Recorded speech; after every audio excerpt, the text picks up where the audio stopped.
कहानी का शीर्षक है शह में मात। इस कहानी के लेखक हैं विजय दान देथा। इनका परिचय कुछ इस प्रकार है कि विजय दान देथा जी को विज्जी के नाम से भी जाना जाता है। इनका जन्म 1 सितंबर 1926 को राजस्थान के जोधपुर जिले के बोरुंदा गांव में हुआ था। इन्होंने राजस्थान की सैकड़ों लोक कथाओं का पुनर्लेखन किया है। साहित्य अकादमी और अन्य पुरस्कारों से पुरस्कृत विज्जी की प्रमुख रचनाएं हैं राजस्थानी में अलेखू हिटलर और 13 खंडों में बाता न फुलवारी। हिंदी में दुविधा और अन्य कहानियाँ सपना प्रिया, उलझन, रूख और राजस्थानी हिंदी कहावत कोर्स। दुविधा कहानी पर पहले इसी नाम से फिर पहेली नाम से हिंदी फिल्म बनी। तो आइए जानते हैं शह में मात की कहानी में ऐसा क्या है। गांव का एक बूढ़ा चौधरी लकड़ियों से भरी गाड़ी लेकर करीब के नगर में बेचने के लिए आया। चौधरी की गाड़ी को नज़र भरकर देखने के बाद एक सेठ ने पूछा, बाबा गाड़ी का क्या लेगा? चौधरी ने कहा, एक ही दाम बता दूं, पूरे 5 रुपये लूँगा, कमी बेसी मत करना। सेठ ने कहा, बाबा तूने कहा है तो गाड़ी के पूरे 5 ही दूंगा। चल जल्दी कर, मेरी हवेली तक तो चल। सेठ ने कहा, बाबा तूने कहा है तो गाड़ी के पूरे 5 ही दूंगा, चल जल्दी चल, मेरी हवेली तक तो चल। सेठ के साथ चौधरी उसकी हवेली गया। वहाँ पहुंचकर पहले गाड़ी में जुते बैलों की गर्दन से गाड़ी का जुआ हटाया, बैलों को एक तरफ बांधा, फिर गाड़ी में रखी तमाम लकड़ियां निकालकर आंगन में रख दी। सेठ ने खुशी खुशी 5 रुपये दिए। चौधरी अपने बैलों को फिर से गाड़ी में जोतने लगा। तब सेठ गरज कर बोला, खबरदार, गाड़ी और बैलों को हाथ मत लगाना। गाड़ी और बैलों की मैंने पूरी कीमत चुकाई है, अब ये मेरे हैं। मैंने तुझसे गाड़ी का मोल पूछा था या लकड़ियों का?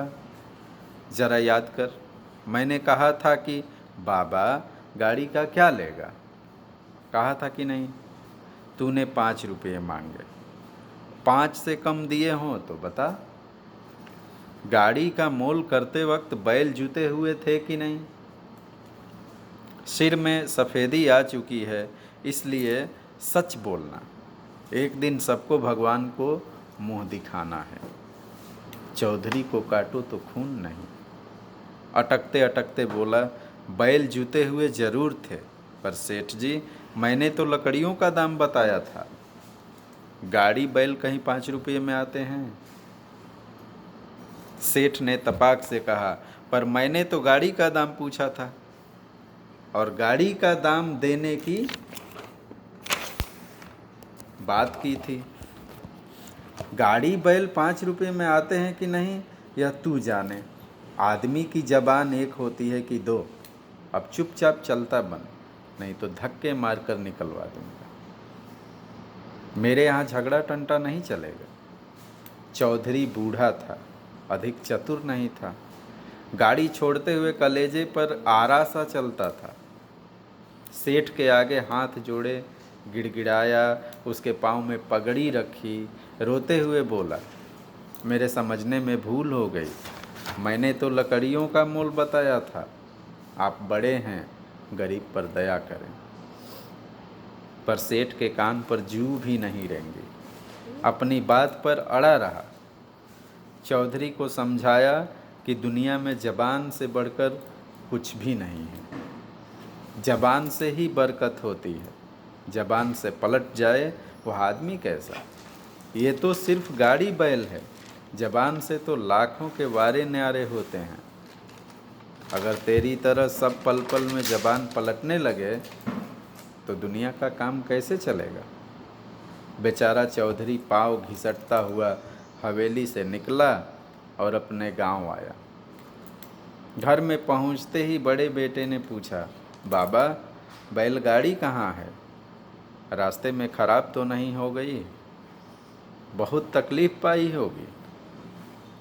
बाबा ने खींच कर कहा, बैलगाड़ी तो ठिकाने लगी। तुम में दम हो तो कुछ करो। उस चतुर सुजान सेठ के आगे मेरी एक न चली। तकलीफ की क्या पूछते हो? ठेठ शहर से पांव रगड़ता आ रहा हूँ। चौधरी ने अपने बेटों को ब्यौरेवार पूरी बात बताई। कहा, मेरे साथ तो ऐसी हुई, सेठ के आगे खूब रोया, गिड़गिड़ाया, पाँव में पगड़ी रखी, पर उसने तो एक ही आकड़ी पकड़ ली कि आदमी की ज़बान एक होती है। ज़बान से लाखों के वारे न्यारे होते हैं। अगर आदमी यूँ ज़बान बदलने लगा तो दुनिया कैसे चलेगी। मुझे तो बोलने ही नहीं दिया। चौधरी के 4 जवान बेटे थे। सुनकर उनकी आंखों में खून उतर आया। बड़े वाले 3 बेटों ने सुझाया, चलो हमें उस सेठ को की हवेली दिखा दो, हम उसकी ईंट से ईंट बजा देंगे।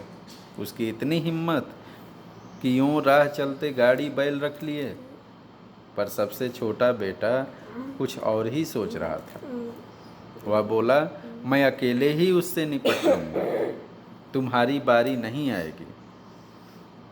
कल मुझे दूसरी गाड़ी में लकड़ियाँ ले जाने दो, सेठ की ज़बान से ही उसे बांधूंगा। उसी का तराजू, उसी के बाट और उसी के भाव से उसका हिसाब चुकता करूंगा। चौधरी का चौथा बेटा बहुत होशियार था। सब जानते थे कि यह जो कहता है करके दिखाता है। दूसरे दिन वह घड़ी रात पहले घर से रवाना हुआ और नगर के उसी चौक में गाड़ी खड़ी की। पिता ने उसे सेठ का हुलिया अच्छी तरह से समझा दिया था। कल का दांव सेठ के लिए बहुत मुफीद रहा था। उसकी सफलता से फूला वह आज फिर वहीं आया। लकड़ियों से भरी गाड़ी देखकर उसकी बाँछें खिल गई। पास जाकर पूछा, चौधरी गाड़ी बिकाऊ है क्या?